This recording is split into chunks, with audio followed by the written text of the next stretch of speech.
किस जेनजी की बात कर रहे हैं जिसने भारत के आदरणीय प्रधानमंत्री तक को नहीं छोड़ा? यही अनुरोध है मेरा धीरेन्द्र शास्त्री जी से। आप अपने गुरुदेव से पूछें कि संत श्री आशाराम बापू जी क्या हैं।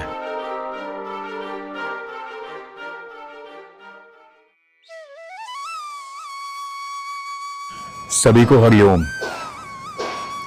गुरुदेव के श्री चरणों में कोटि कोटि नमन। आज जो मैं वीडियो बना रहा हूं उसके पीछे मेरा क्या मकसद है सब जानते हैं। टाइटल देख के आप लोग समझ ही रहे होंगे। कहते हैं ना कि कुछ चीजें होती हैं जो दिल को चीर जाती हैं, क्यों कहूं, दुख पहुंचाती हैं, तकलीफ देती हैं, दर्द देती हैं। कुछ लोग ऐसी बातें करते हैं जिस के बोलने से या जिनके सुनने से मन करता है कि काश हम बहरे होते, या काश हम उन्हें करारा जवाब दे सकते।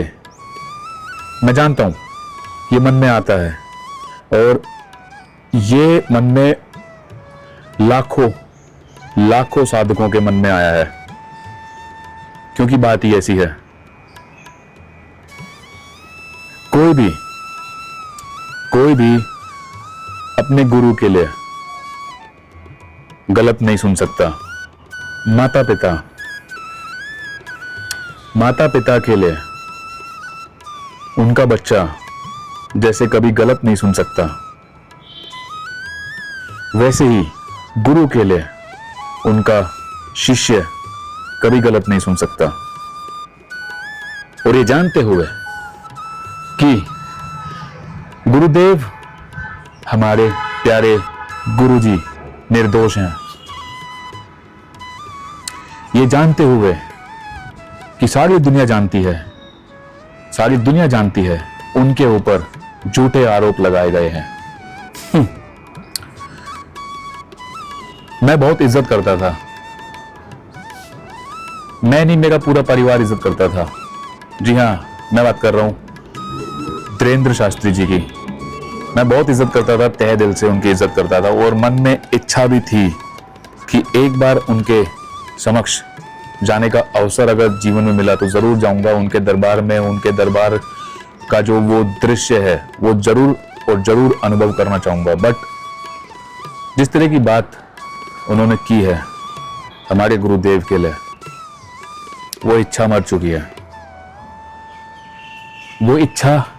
है। मैं कहते नहीं कि पहली बात, ये पॉलिटिक्स वाली जो चीजें होती हैं ये मेरे समझ में नहीं आती, और मैं इनसे कोसों दूर रहता हूं। किसके दबाव में आके कौन क्या बोलता है, कौन कैसे चलता है, वो सब जानते हैं। मीडिया ने हमारे गुरुजी को कहां से कहां गिराया सब जानते हैं। उसका भुगतान भी करा है कुछ लोगों ने, और आगे भी करेंगे। जिन लोगों ने षड्यंत्र किया है वो सब भुगतान करेंगे, और इस जन्म में ही करेंगे। तो इसीलिए मैं हाथ जोड़ के निवेदन करता हूं धीरेन्द्र शास्त्री जी से, आदरणीय पूज्य हैं, बहुतों के आदर्श हैं। जरूरी नहीं है कि हर कोई हर किसी का आदर्श हो, और आदर्श नहीं है तो इसका मतलब ये नहीं है कि हम सच जाने बगैर जो मन में आया बोल दें। हो सकता है आपके शब्द लाखों भक्तों, लाखों साधकों के मन को चुभ जाए, क्योंकि जो उनसे जुड़े हैं, जो गुरुजी से जुड़े हैं, जो आशाराम बापू जी से जुड़े हैं, वो जानते हैं क्या सच है और क्या गलत, क्या सही हो रहा है और क्या गलत हो रहा है।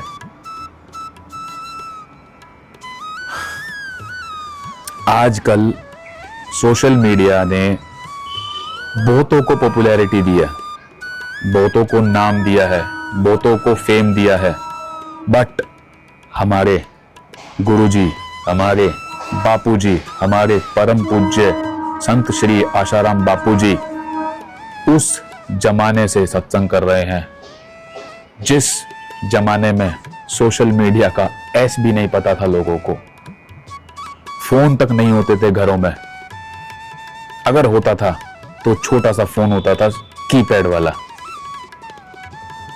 और हम आज के जमाने में बैठकर बातें कर रहे हैं उस संत के बारे में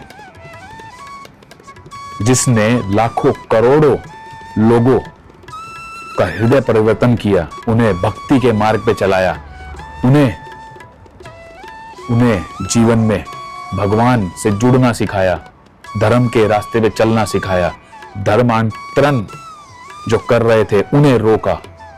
उस जमाने में जब शायद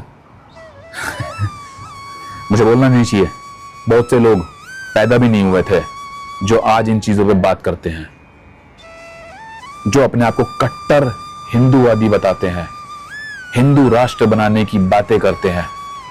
शायद वो उस जमाने में पैदा भी नहीं हुए थे जब हमारे गुरुदेव उस आंदोलन को, उस मुहिम को चला रहे थे।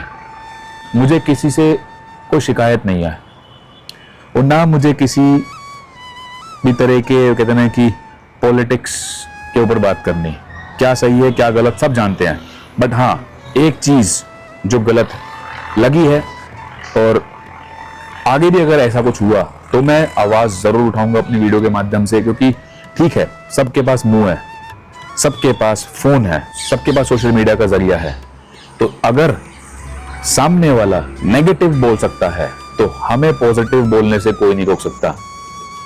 कोई अगर असत्य बोल सकता है तो सत्य बोलने से हमें भी कोई नहीं रोक सकता।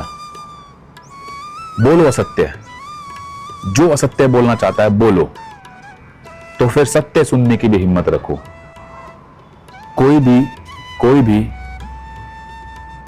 वो कहते हैं ना कि इस चीज को गलत ना ले और नेगेटिव ना हो कि भैया ऐसे कैसे बोल दिया, जो गलत है उसको सही कैसे बोल रहे हो। अगर वो गलत होते अगर आशाराम बापूजी गलत होते, 13 से 14 साल हो चुके हैं उन्हें, वनवास नहीं काट रहे होते जेल में। बहुत से ऐसे बड़े बड़े कांड करे हैं लोगों ने इस दुनिया में। शायद आप लोग डेली देखते होंगे अखबारों में, न्यूज में, इतने बड़े बड़े अपराध करते हैं लोग, अपराध गायब हो जाते हैं, अपराधी बाहर घूम रहे होते हैं निर्दोष बरी होकर। तो गुरुदेव के पास ऐसा नहीं है कि वो गलत थे तो वो झुक गए, वो दब गए, या वो बाहर नहीं आ सकते थे। सब कुछ कर सकते थे, सब कुछ हो सकता था, बट सत्य कभी झुकता नहीं है। सत्य झुकता नहीं है, सत्य की विजय होती है, पर सही समय आने पर। समय लेता है, सत्य विजय दिलाने में समय लेता है, परीक्षा भी लेता है, पर जीत अवश्य मिलती है। यही अनुरोध है मेरा धीरेन्द्र शास्त्री जी से कि आपने जो भी कहा कि क्या ये सच में सच्चे संत हैं आप अपने गुरुदेव से पूछें,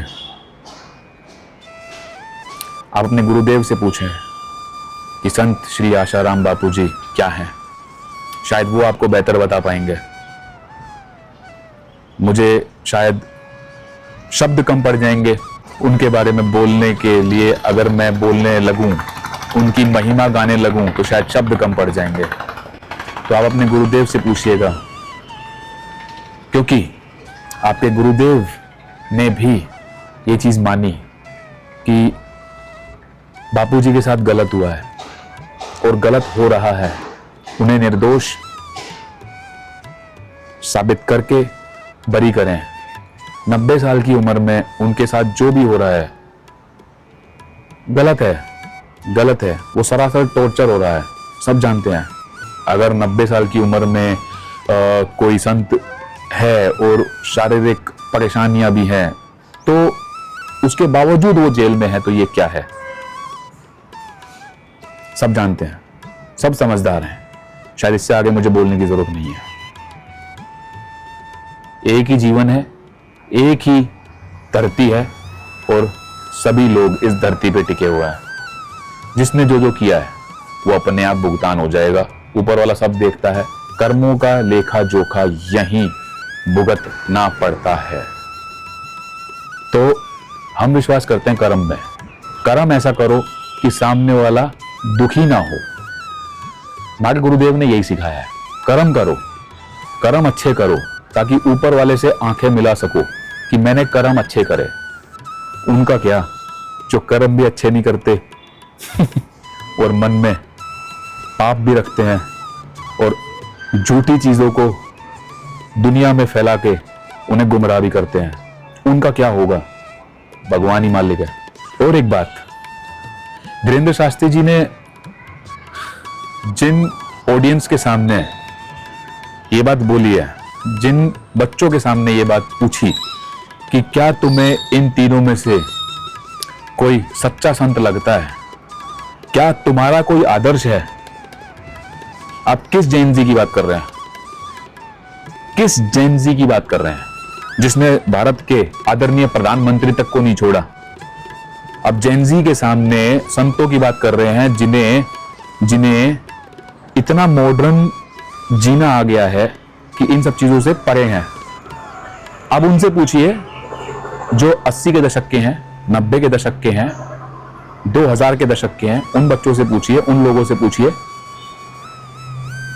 तब पता लगेगा आपको संतों का होना क्या है। और संतों का कहते हैं कि साथ या गुरु का साथ, गुरु की शिक्षा या गुरु का होना या ना होना क्या है, या गुरु पे लालचन लगना कितना पीड़ादायी होता है।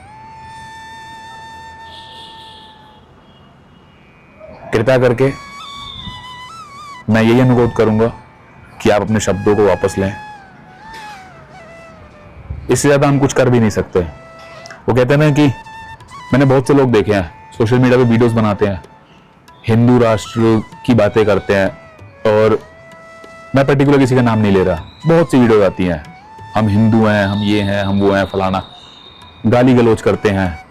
फुल गालियां देने से, अपशब्द यूज करने से, अभद्र भाषा का प्रयोग करने से कोई हिंदू नहीं बनता। मन साफ होना चाहिए, कर्म अच्छे होने चाहिए,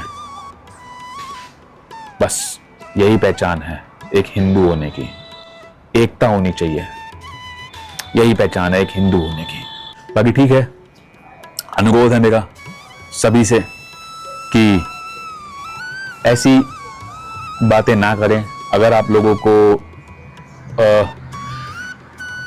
नहीं पता है सत्य क्या है, तो सत्य जाने पहले, उसके बाद टिप्पणियां करें।